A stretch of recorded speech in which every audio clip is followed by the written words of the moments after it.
Uh-oh. Where is it? There it is. Okay. We are live on YouTube. Let's go live on Facebook. Hi guys. I'm getting our stream set up here. I am streaming today to YouTube and Facebook. So if you're in one place or the other, just know you may see comments during this show coming from places that you don't see on your end. All right, let's get this going. Hello, Marcus. Thanks for saying hi.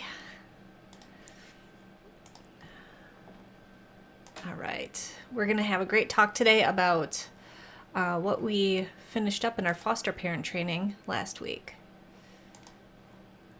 Let's turn that on, and we should be good to go. And we're going to officially kick this off in about 2 minutes, so if you're sitting here watching this intro, you can fast forward about 2 minutes if you're watching in the recorded version. I should have a little clock. I used to have a clock as a time countdown timer. Maybe we'll bring that back. I say these things and then I never find the time. Someday I will, though. Here we go. All right. Make sure comments are working. Comments are working. Boom. You can't fast forward now. We're still in the intro. You're so funny, Marcus. Okay. I've got my notes. We've got a good topic today. I'm very excited to chat with you. It's going to be an interactive episode. I'm hoping for. All right. Ooh, I see Amy's comment on Facebook. Hopefully my comments from Facebook will come through today. Sometimes they're just really stubborn. Don't know why.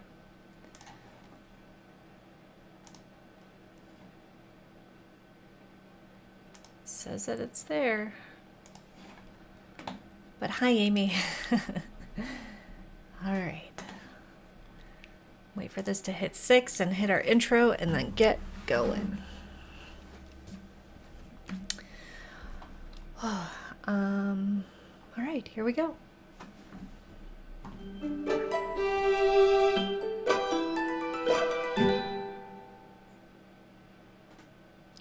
Hello, my name is Lynn Clementi Hicks.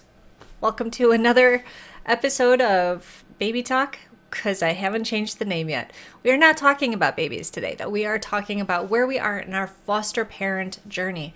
Me and my husband just finished training last week, and today we're going to talk about what we didn't learn. So, we are not licensed, but we did finish training. So I want to be clear on that. Because I don't want to give you the false impression that I can tell you everything about start to finish getting that license. We're not there. I can give you what I think is going to happen next, but I still have a lot of questions. So first things first, if you're new to this, just know I go live every Monday at 6 p.m. We've got a lot of regulars that pop in. Some of them are family members, some are from around the world, some of them are friends in real life, some of them have just become followers here. And I shouldn't say just, they are wonderful followers here. And we check in with each other every Monday, and we are sharing our story, often emotional, about going through infertility. And now, since we're putting that behind us from last year, we are now getting ready to become overnight parents as foster parents. So, we're going to talk today about what we didn't learn. Why? Because I've been telling you along the way the past, 7 weeks, I think, that we've gone through the training, what we learned each week through either the discussions or the videos that we watched. And we covered everything from how we're supposed to work as a team to take care of foster children. And did I say, okay, the training that I'm talking about is about becoming foster parents. Okay, I think I said that, but I'm not sure. The units we learned everything from working as a team for the kids, that we're supposed to be in touch with the biological parents, working with them to help them get on track and, get to the ultimate goal of reunification. These kids are supposed to go back home. Fostering is not a fast track to adoption for kids that don't have a home. This is hopefully a way for you to give a safe place for kids while their parents can work out whatever is going on so that they can get reunited with their kids. Now, that's not always the case, and adoption does happen. But the important thing to remember is that no matter what, you have no idea what's going to happen. They may.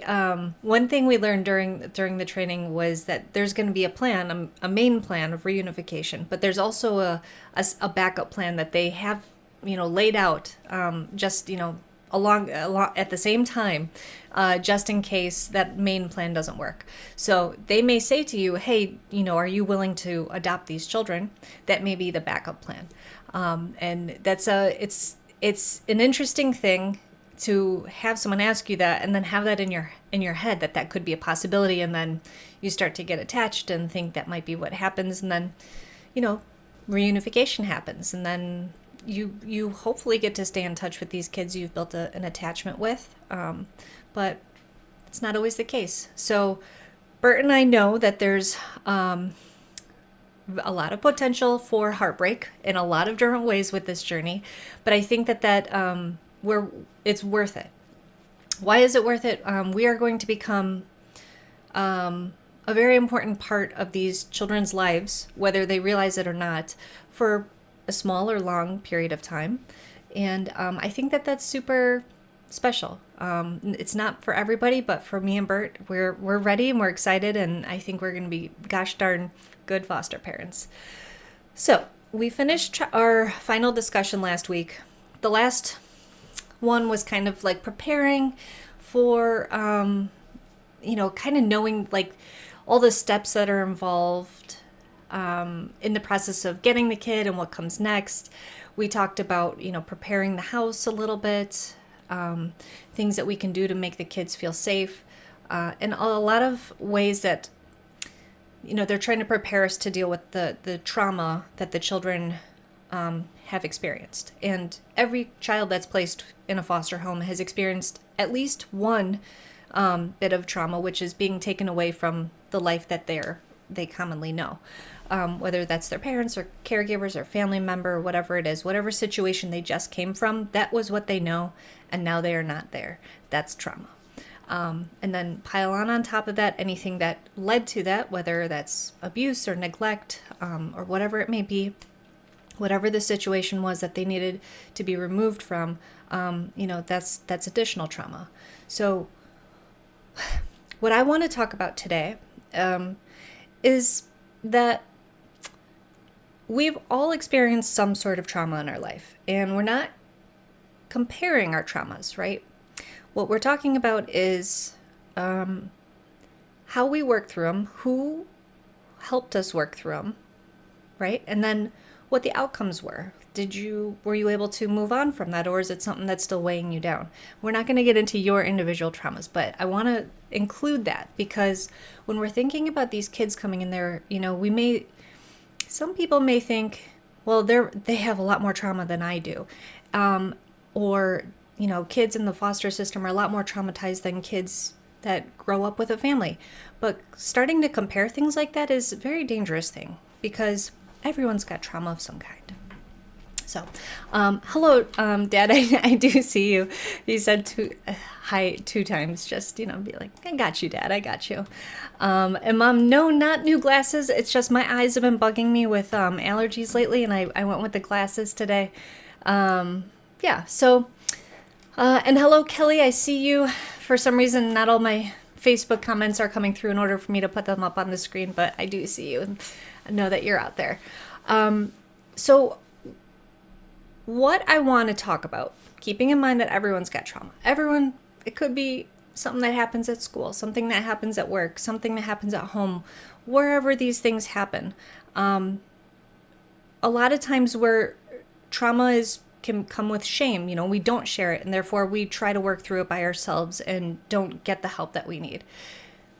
Foster kids almost have a little bit of an advantage here because hopefully after going through foster training, the parents that are receiving them, the foster parents, are there to help them with that trauma, to ask the questions, to look out for signs that they need help, to be a little bit more forgiving with certain behaviors that may come with trauma. What I would like to know though, what resources have you used if you're a parent or even a social worker or a teacher, anyone that's dealt with children before, this is where we're going to start. I would love to know, what resources did you use to help you help a youth, to get through something, whether it was teaching them a lesson, helping them work through something tough, working through behavioral issues. Did you use, I think we touched on this, maybe months ago too, but this is a great thing to bring up. Did you have support groups? Did you use books? Were there certain podcasts, shows that you watched? What things helped you educate yourself so that you might be able to better handle or help a youth, a child? Was it having another good example that you admired and you copied what they did with, their behaviors? Something that, and I'll try and get us started here. And, and if you guys don't say anything, that's okay. I'm just going to put out a bunch of questions. And even if you're watching in the replay, please feel free to make comments on here. I think that this is a really important topic for everybody at all levels. Actually, I see a comment from Kelly. I really want these to come up here so I can put it up on screen. Let me try one more time. And if I can't get it, then I will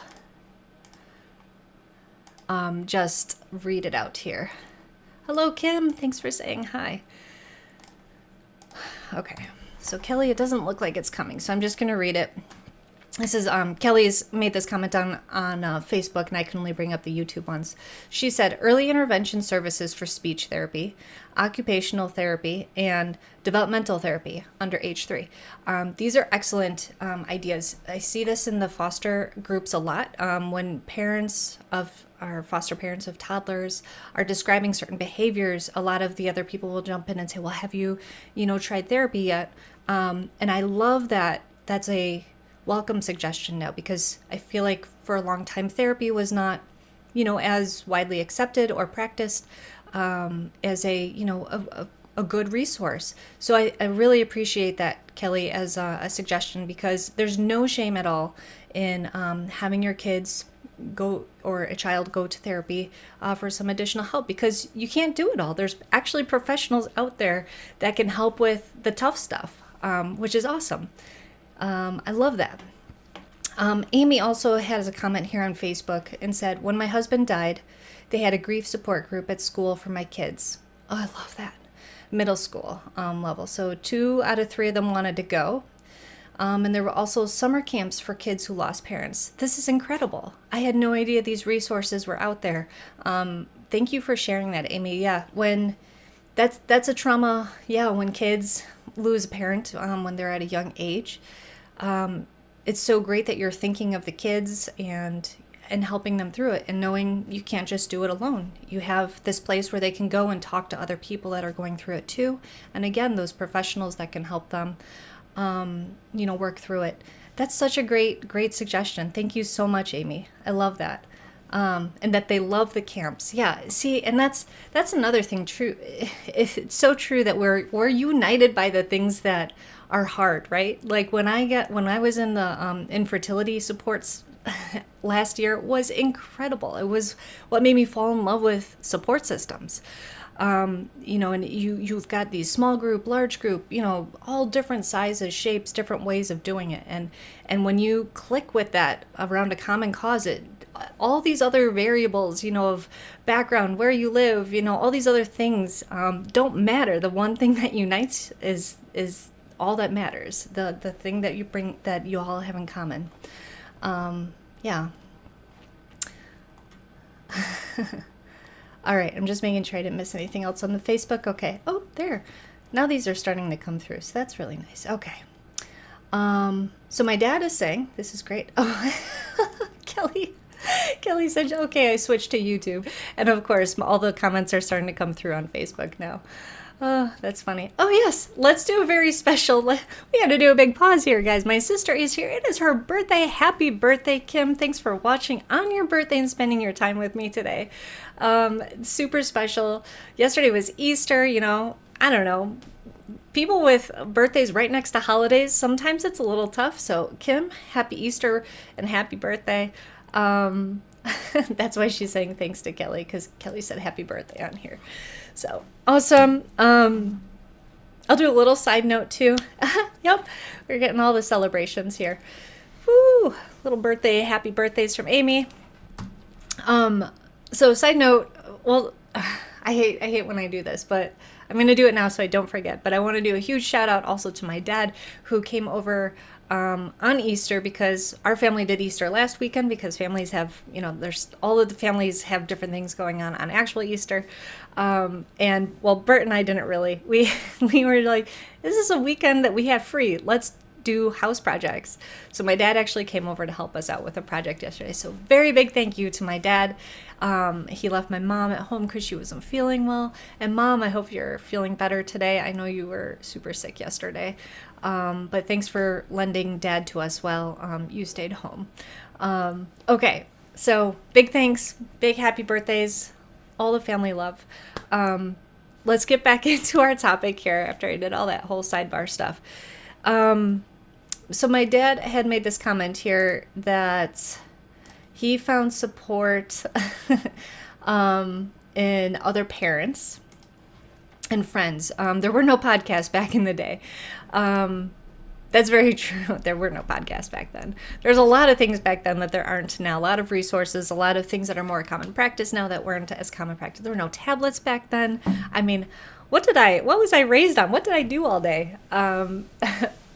Well, it's fun to think back on when we were children, right? Because that's obviously a big influence for how we parent. And it could be, those are things my parents did that I definitely won't do, or these are things that, we did as a family that I really liked and I'd really like to embrace in my family. That I'm, my children with my husband or my partner, whoever it may be. And this is actually something an exercise they have you do during the foster parent training, which I really like that because it made us think about traditions. And we talked about this, I think, a couple of weeks ago, and you guys helped kind of compile a list of traditions, and we can see how different families celebrate different things and how special that is. And the reason it's so important to highlight that is thinking about these kids that are coming into your home. They've come from a place that had their own traditions and how you need to embrace that. So not only are we, trying to give them a safe place and build our own traditions with them, we also have to honor the ones that they already have. Hello, Laura. Thanks so much for saying hi and stopping by. Marcus is saying we played with sticks and stones. Honestly, we played outside too. I was an outdoor kid for sure. We played imagination, sports, all sorts of things like that. And that's what I hope, to kind of bring to the kids that are in our care is a lot of outdoor activities, social activities. That's a big thing for me. And I've told myself, though, I can't force it. If they're just not into sports, or they like to be, alone and quiet and not want to be around a lot of other people, I have to be okay with that and work with that. That's okay. Oh, Marcus is saying he played on a construction site. It was not secured as well back then. Yeah, okay, let's talk about this, right? Okay, so obviously now, if you think about, just try to picture you have your own kids and they're off at a construction site with lots of dangerous things. How does that make you feel? Let's think about this. Are you okay with the idea that your kid's off exploring in a construction site? I'm gonna try and picture this right now too. Because as a kid, I would be super curious about a construction site, like breaking in, checking it out. This is a whole bunch of stuff I can't normally, see and explore. Like, ooh, what are they making? What kind of tools are here? What kind of things did they leave behind? What have they unearthed? Is there anything? Is there treasure in this, But from a parent's perspective, man, there's a lot of things that can go wrong there. That's trespassing, first of all, depending on the age of the kid. They can get in trouble for that. It's trespassing no matter what. Doesn't matter what age they are, but, older kids might get in trouble. Younger kids would probably be like, oh, where are your parents? Your parents are in trouble. Thinking about them getting hurt. It's terrifying. Or not knowing where they are. And who are they there with? it's pretty scary. Yeah, and my dad's saying me too, when I was a kid, I would go into new houses being built. Yeah, because the curiosity, right? It's open. It's there. What's here? It's a new place. Um, an open elevator shaft. Oh my gosh, yeah. That sounds so. It's like terrifying right now to think, of someone we care for exploring this and not knowing. I feel like, do you guys did you ever watch Bones? I feel like that's how episodes of Bones happen. Um, there's a balance that we have to find as kids age, of like letting them have freedom and discover things on their own and have that curiosity and nurture that curiosity, but also at the same time teaching them how to be careful and take, not get hurt. Bert and I have talked about this before too, especially with teenagers. And I would love to know your resources for teenagers. How did you, and I know some people watching are not at the teenage level yet. So I'll try and frame this in a way that, as you hit new age groups, what are new things that where do you try to find new information? We'll pose that question out there, if that is any different than what I already asked. But with teenagers, Bert and I have been talking about how they have a tendency to run away for various reasons, actually. Sometimes they run away because it's feeling too close, that they're going to leave the situation before someone that they're starting to feel an attachment to can hurt them or push them away. So they'll run. They'll be the ones with the power to leave there. And Bert and I, or there may be other situations where they just want to go be with a boyfriend or a girlfriend, or they want to have their independence. I mean, personally, these are relatable things. I mean, I was I thought I was so much older than I actually was when I was a teenager. I thought I was so smart, so independent. And I wasn't. And that's the tough thing too, is, how do you give teenagers that kind of freedom, but also let them know that you're there and ultimately you're kind of responsible for them. And Bert and I have talked about, do we put trackers on their phone? Do we have, do we have rules about, curfews and everything like that? Or do we have kind of an open door policy, like, hey, look, we understand that you may not want to be here. We want you to know that this is your safe place. So if you run away, making it okay for them to come back. But it's complicated. It's so complicated. Like, how do we create this safe environment where they don't feel like they're stuck here, they're held here against their will, the power to leave is a feeling in control of the situation, which is exactly what Bert and I are trying to work through. How would we mold this kind of relationship with them where they feel like they have the power, but by having that power, they actually feel safe to stay. Does that make sense? Yeah, exactly. So I think we've been more and more open to the idea of taking a teenager, just because it seems like a lot of people want the little kids, the ones that haven't been as, in the system as long, or maybe have maybe just entered the system and maybe, likely to become adoption and then join their family and everything. And yeah, it sounds nice, but also, I mean, teenagers also need to be adopted. So we're very open, I think, right now to the ages, and we're okay not being one of the people that is waiting for a baby or a toddler or one of these really little kids. So another thing that we've been thinking about, and I'd love to know if you have any specific books you would recommend. Okay. A popular one that keeps coming up in so many areas, in not just fostering, came up during my infertility, came up with my therapist, is a book called The Body Keeps the Score. Now, have you read this book? And if so, do you also recommend it? Or have you heard of this book and are you meaning to read it? And of course, if you've read the book and don't recommend it, I would love to know that too. Okay, this is a comment about teenagers. Kim, I only know that as a teacher with young teenagers, I give them choices that I come up with, but just having the choice makes them feel more in control. That's brilliant. It's brilliant. I think this is a really wonderful tip, and I appreciate that, Kim, because as simple as that sounds, that's 100% like, yeah, that makes so much sense. Them having a choice gives them control. Yeah. Laura has heard of the book, The Body Keeps the Score, and has been meaning to read it. I think, okay, so I've been meaning to read this book for at least a year, if not two, maybe even three.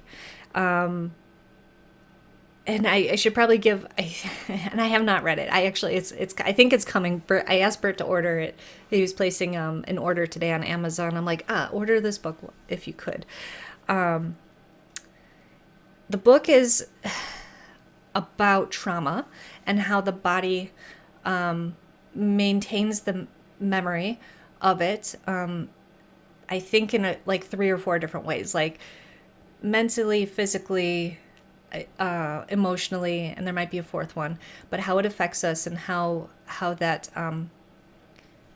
I think the behaviors, everything that's involved with that.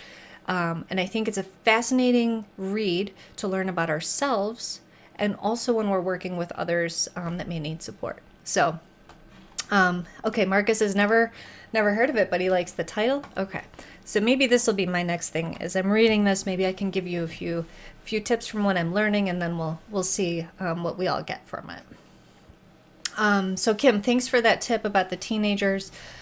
I think teachers are a great resource. So when we get these opportunities to talk to teachers in teacher-parent conferences, I think that's an amazing opportunity to learn a new side about your child, right? A new thing that they're behaving differently than they do at home. This is information for you to receive about your kid, and what these professionals, these teachers, are noticing about your kids. This is gold, guys.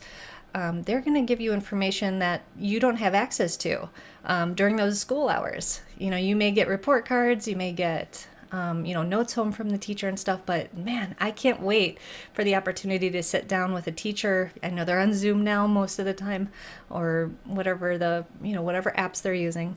But the opportunity to hear that information from another adult, I think, is really important.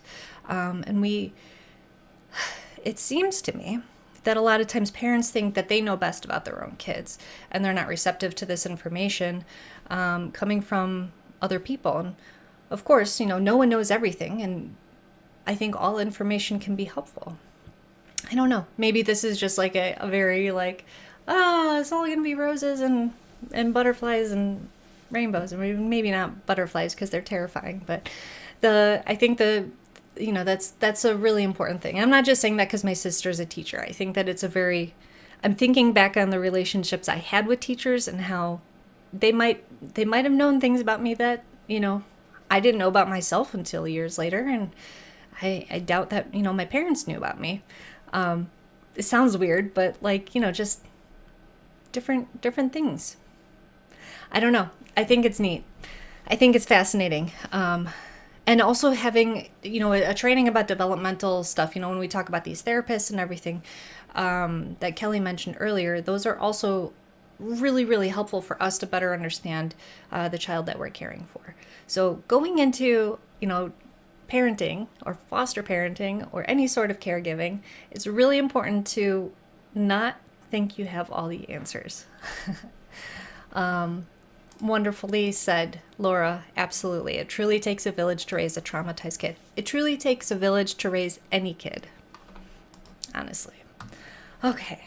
So what else didn't we learn? Sorry. My eyes are so itchy from allergies. So that was kind of a gross one there. I wish I should have a mute button for visual. Okay, so we talked some resources. Do you have any books? I mentioned The Body Keeps the Score. Are there any books that you would recommend? Maybe this has something to do with child development. Maybe it's just, behavior in general. Maybe it's personality types. A lot of people are really into the enneagrams. Is that right? Like the ENFJ and personality types and that kind of thing. And now there's a number. Is it numbers now? I can't remember what they are. Oh shoot, it's a thing. If you know what I'm talking about, help me out here. Kim just made. First of all, Marcus, yes, we don't have all the answers. We have all the questions. Exactly. This is great. Kim can help us understand the code that teachers use. Social and well-liked equals very talkative in class. I see. So when we're in the parent-teacher conferences, the teachers are going to say it in a certain way, but it actually means that. It's kind of like a dating profile, right? Like when someone says that there's a lot of them to love, that just means there may be a little extra, little extra meat on the bones, which is, I love reframing things in a different way. It's great. I don't know why I use that example, but it's, who knows? And analyze that, guys. Maybe it's because, okay, Bert and I went to go get our real IDs last week. So we have to get, I don't know, in Illinois, our driver's licenses apparently aren't officially good enough to get us through airports or certain places, military bases. Not that we have any reason to go to a military base. But you have to have a little star on it in order for it to be real ID. So they have a deadline. I think they extended it and stuff because of COVID. But Bert and I finally went to go get ours. And the weight on my ID is outdated quite a bit. And so I was like, can we just put this to where it is? Because I'm never going to get back down to that weight. I don't know. I'm embracing, guys, that I'm getting older. And, our bodies change. I was so freaked out about my body changing over getting pregnant. But guess what? Let me give you a hot tip. Your body changes whether you have babies or not. It's just part of aging. So anyway. And but the picture on my new ID, like, I don't know what they did, but they stretched my face like this way. And I'm like, I don't know. Then I don't know. I'm a little self-conscious about that picture because it definitely made it look a little heavier than I actually am, and I'm already accepting my heavier weight as it is. Anyway, yeah, Marcus, our weight is on our ID. Yes, exactly. Apparently, so that way you can't just show them a thing that looks like your face, and then it says that you're 115 pounds with brown eyes, and then you're actually 150 pounds with green eyes, something like that. And I make sure that it's actually you. Yeah. So anyway, maybe weight's on my mind just because I'm dealing with my own body changes. Yeah. So, where were we? Someone bring me back to reality here. We went far off there on the deep end. I think we were talking about books. Okay. So anyway, I'll start reading this book. I'll let you guys know how it is. But I am very intrigued by behavior response, this kind of like it's almost like a dance, right? Like we're noticing a behavior, and we could feed into that behavior by reacting a certain way, but also if we recognize where that behavior is coming from, we can address where it's coming from rather than the behavior itself. So if a child is screaming and acting out, rather than going, stop screaming and yelling, we say,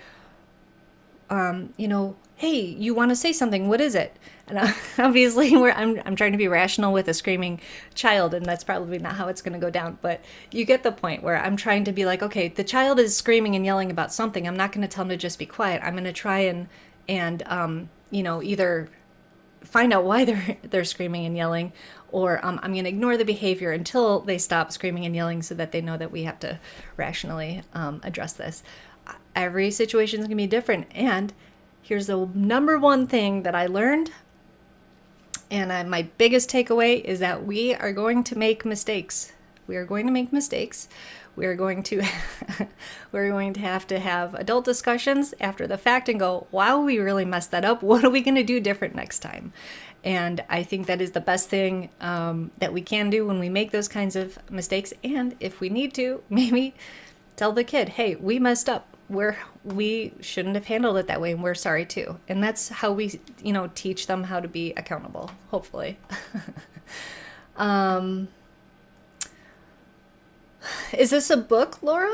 Love Languages for Kids, perhaps? Love Languages for Kids. Is this a book? Or is this, are you kind of just making a suggestion on how we talk to kids? I like the idea of that being the name of a book. If it isn't, I might use that. Marcus has the freedom to gain weight because there's no ID or no weight on the ID in Switzerland. Maybe this is a thing, guys. So the weight on my ID, it was so unattainably like low from when I originally got my ID back when I was like, what, 16? Like maybe this is like a complex. This is what causes insecurity about our weight in the United States is because it's on our ID. I don't know. It's my theory. But anyway, now the weight on my ID matches what I actually am. So now I can feel just good about who I am. Boom. Oh my God. Sorry. This is real. I don't know. We all have our own, image issues with ourselves. Some people don't, but everyone's different. So this is something I've got going on and I'm dealing with it. I will say, maybe or maybe not has to do with my weight, but I have decided to start working out very regularly. I'm very proud to say I'm in my 3rd week. I accomplished the first 2 weeks and feel amazing. And I'm like, oh, this is why I love working out. And I did really easy workouts. Like I was like, I'm not going to go back to where I left off because those were intense workouts. I'm going to start at the beginning, like real easy, like no impact. And guess what? It was perfect. It was just enough. It was 20 minutes to, just get the blood going a little bit. And also the biggest message I was sending myself was I care about me. And then I went through the rest of the day feeling a lot better. So hot tip out there, guys. If you need, if you need a little bit of a jump start, like just feeling a little bit better, getting your body going, I really recommend, and I have no affiliate links or anything. It is 100% free. This app is called FitOn, FitOn. They are online and they have an app and it's completely free. In these workouts, you can pick sure, I want to do a 4-week starter program and it'll just tell you which workout to do. And they will be anywhere from leg day, arm day, yoga day, stretch day, cardio day. It's wonderful. Oh, love it. Oh my gosh. So, highly recommend that. Okay. Oh, beer. Paul Burke is here. Let's see what kind of trouble we're getting into today. Have you read Love Language for Babies? I keep gifting it to babies and they refuse to read it. Oh, Paul. Yeah, they're not going to read yet, but give them time. Maybe that book will really, speak to them later in life when they're not babies. But you're getting laughs, so it's great. Yes. Okay, and my mom is agreeing here. So what I said earlier about, making mistakes, she said, yes, exactly. Let the kids know you made a mistake or didn't handle the situation the best way. Exactly, because then I love that, Mom. Yeah, absolutely. Yeah. Thank you. Thanks for saying that. My dad, oh my God. He's saying it's tough when you get a lot older and you start to get shorter. I used to be 6'2", and now he's only 6 foot.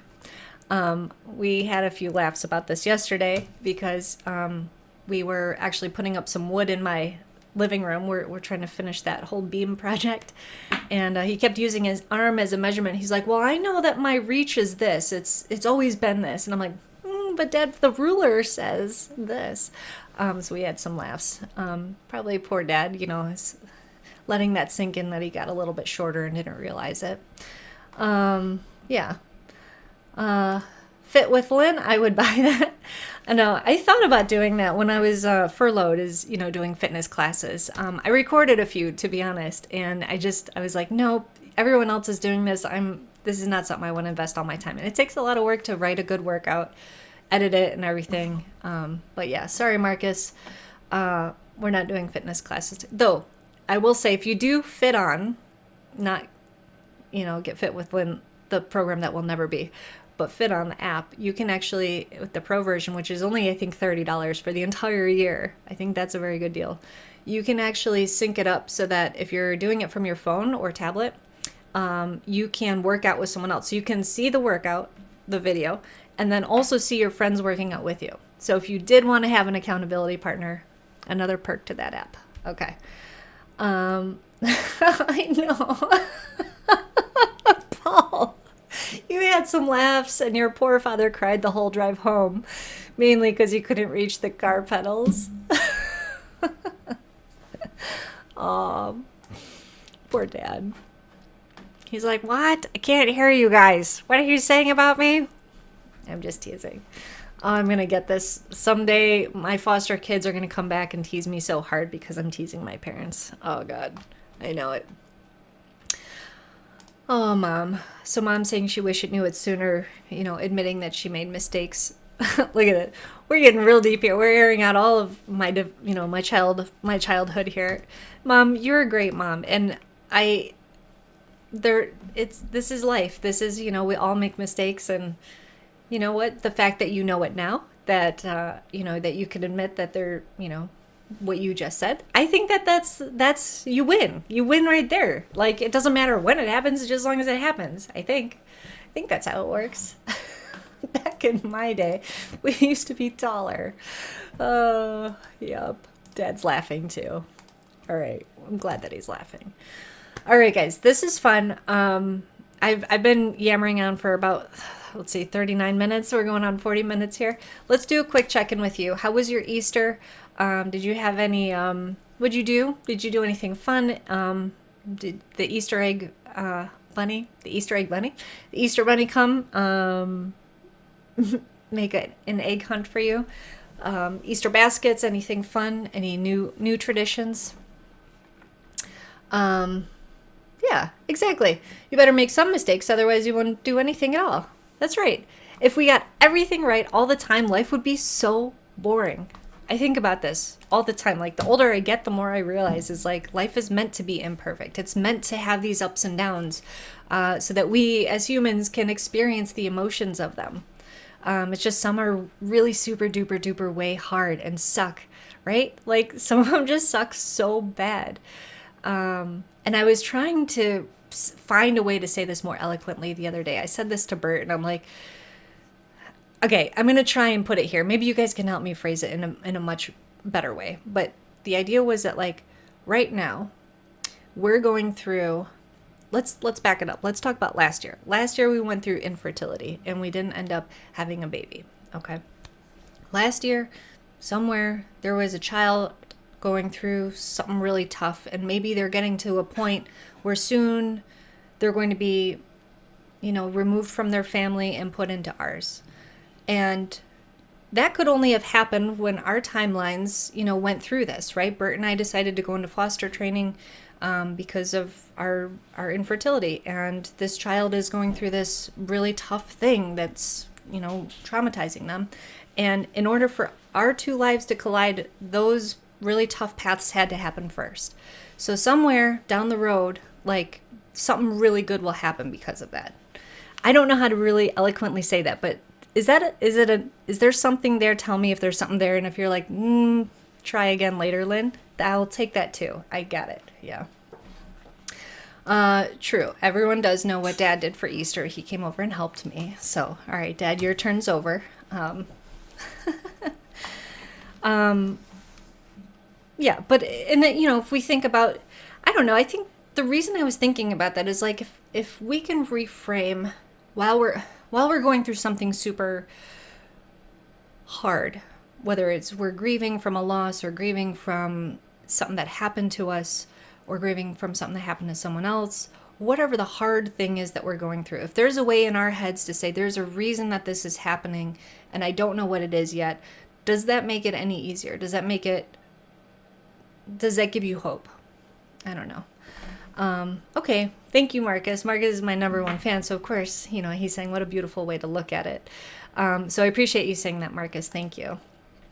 Laura is saying, yes, the stars align and lead us to where we are meant to be. Yeah, And I think that these are sentiments that we've heard, before. People will say, yeah, give it time. Things happen for a reason. So I think that this is kind of going along with that kind of a sentiment. And I'm just thinking of it in a much darker way. Like, we have to go through trauma in order to get there. But obviously there's a lot of other things that go into what happens to us. I actually have a quote on a quilt that I made in college. It was like one of my final projects, and I like this one. Where is it? Like, luck is what happens when preparation meets opportunity, right? When we think about how lucky something is, that could only have happened with something else that we did. We're prepared to receive that luck, and the opportunity had to be there. So I think it's all there, and I kind of we'll just put in this hope umbrella. I love it.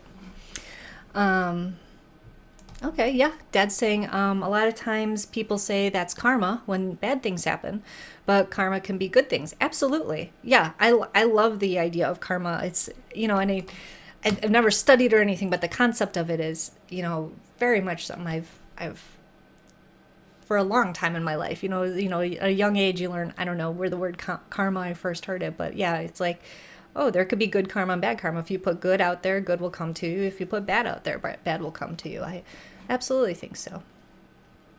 Yeah. Yeah, it's not easy in the moment, but down the line, yeah, to hear this concept that there's a reason that these things happen. Absolutely. Okay. I think we did good work here, guys. Excellent job. I feel like this is a real therapy session for us. Thanks for hanging out with me. I hope you had a really nice Easter weekend, whatever you did. It's chilly here in Chicago. It's going to be warming up soon.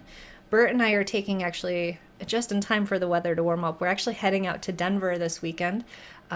We have realized that there may be, limited time left where we can kind of just pick up and go visit friends, just the two of us. So we are trying to take advantage of our time now. So we're going to go visit some friends for a couple of days. The following weekend, we're going to go visit some other friends in Madison and go run an 8K. Yeah, I'm going to die, I think. My legs are going to fall off for sure. I'm not prepared to run an 8K, but I signed up to do it. So we're doing this. This is, our life right now is, let's focus on us and our home, and things are going to change very quickly once we get licensed. I have a feeling. Oh, Mark is down. You're going to make me cry. Good karma was created in this stream. Yes, I agree. Absolutely. We all did it together. We're all putting all the good energy into the world right now. Julie! Jumping in late, but I agree. I think the universe puts you where you need to be to learn and grow and help others. Sometimes it's a total journey to get there. That is deep. I love that, Julie. It's a total journey to get there, just to help others. I would absolutely agree with that. And sometimes we don't even know when we got there, right? Like, sometimes we got there and we didn't know we arrived, and we've already made our, an impact or a stamp without realizing it. And it's not until later someone says, yeah, you did this. You were there. You helped me. This is a common, it's a new show that, I've talked about Shankar Vedantam, I think that's how you say it, on Hidden Brain all the time. He has a side podcast now called Unsung Heroes. And these are wonderful stories about people who don't know the person they're talking about. They just said, wow, that person changed my life forever. And I just want to tell this story and thank them. Just put that thank you out there, because it was a tiny little thing and they had no idea how they influenced me. So, you know what, guys? I bet you anything, you have already done that for somebody. You've already done it for me. I know that, 100%.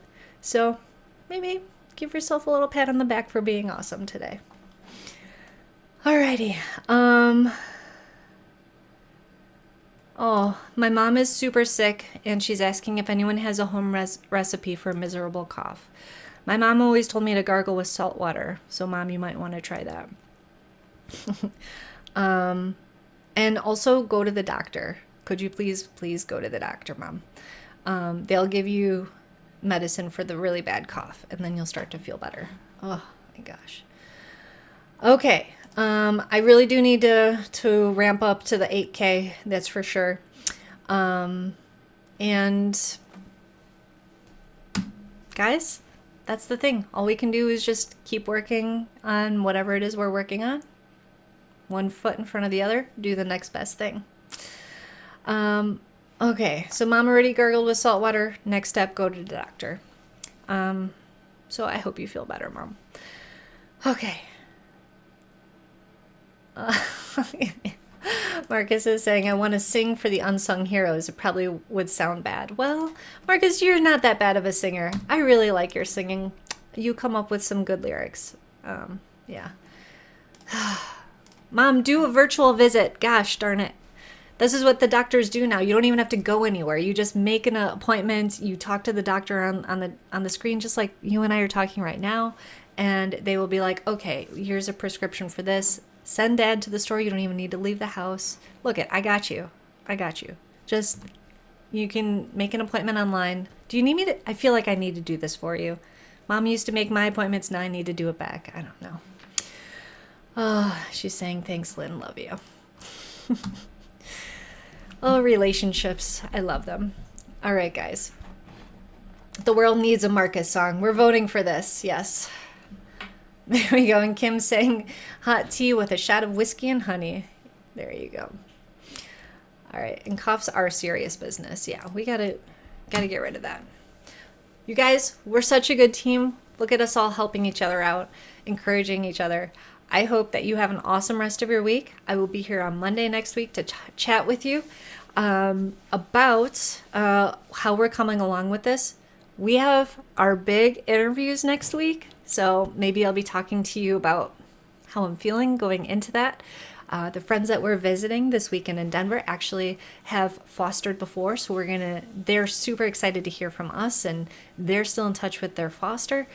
It's really exciting stuff that's happening. So we'll chat next Monday. We're getting so close to being licensed, and oh my gosh, I can't wait to take you on this journey with us. So have an awesome week, and I'll see you next Monday. Bye.